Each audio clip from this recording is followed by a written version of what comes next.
why didn't you become a cable news host? You had well, to... I'm hoping that our mutual friend Elon buys MSNBC and I get the 9 o'clock slot. What do you think's going on with Elon? That's actually where I wanted to go next. Sure. I mean, he's been a big supporter of yours, and he's sharing your stuff all the time. And he's telling people to buy your books and all of those things. This is a guy who was largely apolitical 2 years ago. What do you make of sort of the psychological makeup of someone who goes all in to the extent that he has? So Elon is a visionary, right? He can put patterns together. He can see where things are going. And for various reasons, some of which are personal reasons that happen within his own family's dynamic, which I think at first he shared it privately with some of us, but I think now he's come out and shared it. His son became his daughter and disavowed him and so on.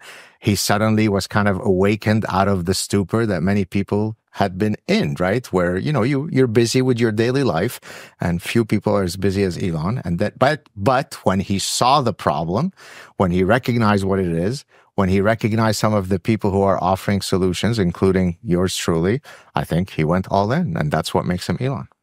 But what do you think that is? What do you think it is about him as a person? Because a lot of people see the problems and they bury their head in the sand. Yeah. What do you think it is about the type of person? I've been very interested in that lately because I'm seeing a lot of people suddenly wake up to the things that we've been talking about for years. And by the way, people were talking about them well before I was or you or anything else.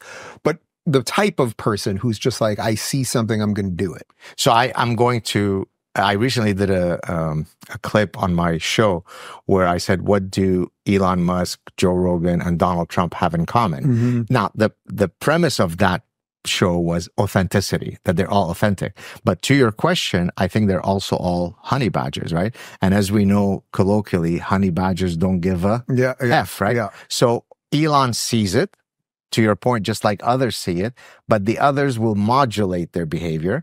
But Elon not only has FU money, he's got cosmic FU money. And so he doesn't need to modulate or temper his speech or his behavior. Sure, but plenty of people do. And they, I know several other billionaires, and they're very quiet about all of this stuff because they suddenly feel like they have more to lose than anyone else. You don't want to mention any names, right? No names. Okay. Although many of the... I'm not talking about Thiel, though, because everyone always thinks I'm talking about Thiel. But I'm trying to think who you mean. He's on the Elon side. But a lot of this is not my term. I heard it first from Ayan Hirsi Ali, and maybe it's not her term, but a lot of the tech bros have come around, right? Yeah. David Sachs and...